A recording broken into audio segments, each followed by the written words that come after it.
আসসালামু আলাইকুম ওয়া রাহমাতুল্লাহ। আলহামদুলিল্লাহ ওয়াসসালাতু ওয়াসসালামু আলা রাসূলিল্লাহ ওয়া বা'দ। সম্মানিত দর্শক শ্রোতা, নিশ্চয়ই স্ক্রিনে এই নামটি দেখতে পাচ্ছেন, পাওয়ারফুল একটি নাম। এই নামটি পাঠ করলে আল্লাহ সুবহানাহু ওয়া তাআলা আপনাকে কি দান করবেন, আশ্চর্য হয়ে যাবেন ইনশাআল্লাহ।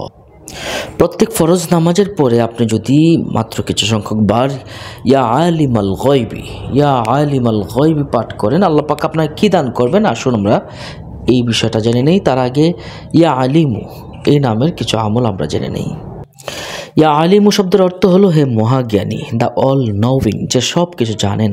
ইনি আল্লাহ পাক রব্বুল আলামিন। অন্যতম সুন্দর একটি নাম হলো ইয়া আলিমু। এই নামের পাওয়ার দেখুন, শরহে আসমাউল হুসনা কিতাবে লেখা আছে, যে ব্যক্তি এই মুবারক নাম ইয়া আলিমু নাম সর্বদা জিকির করবে, তার গুনাহ মাফ হয়, সব জাগতীয় মোহ বিনষ্ট হয়, খোদা প্রদত্ত জ্ঞানে অন্তর পরিপূর্ণ হয়ে অন্তর্চক্ষুর অধিকারী হয়, অর্থাৎ এলমে মারিফতের জ্ঞানের অধিকারী হওয়া যায় ইয়া আলিমু এই নামের পাঠ করলে।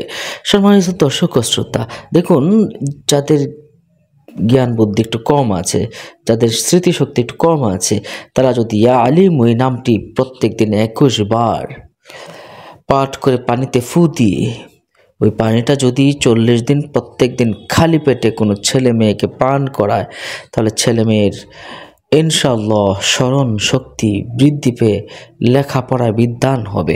যাদের জ্ঞান বুদ্ধি বা স্মৃতিশক্তি কম, তাদের জন্য পাওয়ারফুল একটি ইসিম হলো ইয়া আলিমু, ইয়া আলিমু। এছাড়াও আমলে কোরআনী কিতাবে একটা আমল রয়েছে আলিমুর শব্দটি যদি সবসময় পাঠ করলে কাশফ বাড়ে, স্মরণ শক্তি বৃদ্ধি পায়, জ্ঞান বুদ্ধি বৃদ্ধি পায়, এলমে মারিফতের অর্জন হয়। শামসুল মাআরিফ গ্রন্থকার লেখেন, এই পবিত্র নাম ইয়া আলিমু নামটি যদি কোনো ব্যক্তি নিয়মিত পাঠ করে, তার গোপন ভাণ্ডারের দ্বার উন্মুক্ত হয়, আর যা কিছু আল্লাহর কাছে চায় তার তড়িঘড়ি করে খুব দ্রুতই লাভ হয়। সুবহানাল্লাহ, নিয়মিত ইয়া আলিম পাঠ করলে আল্লাহ পাক তাকে খুব দ্রুতই সব কিছু দান করেন।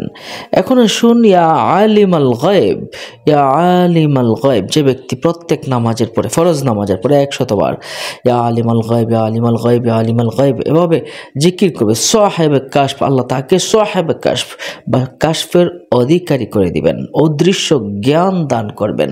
সামনে কি হবে না হবে, কোন পথে গেলে ভালো হবে না হবে, এই জ্ঞানগুলো আল্লাহ পাক দান করেন ইয়া আলিমাল গায়ব। সম্মানিত দর্শক শ্রোতা, আল্লাহ পাকের নামের কি পাওয়ার, কি ফজিলত নিশ্চয়ই আপনারা বুঝতে পারছেন। আল্লাহ সুবহানাহু ওয়া তাআলা আমাদের সঠিকভাবে আমল করার তৌফিক দান করুন, আমিন। ওয়া আখিরু দাওয়ানা আলহামদুলিল্লাহি রাব্বিল আলামিন। আসসালামু আলাইকুম ওয়া রাহমাতুল্লাহ। অন্য মুমিন সবাইকে জানাতে শেয়ার করে দিন। পরবর্তী ভিডিও পেতে সাবস্ক্রাইব করে আমাদের সাথে থাকুন।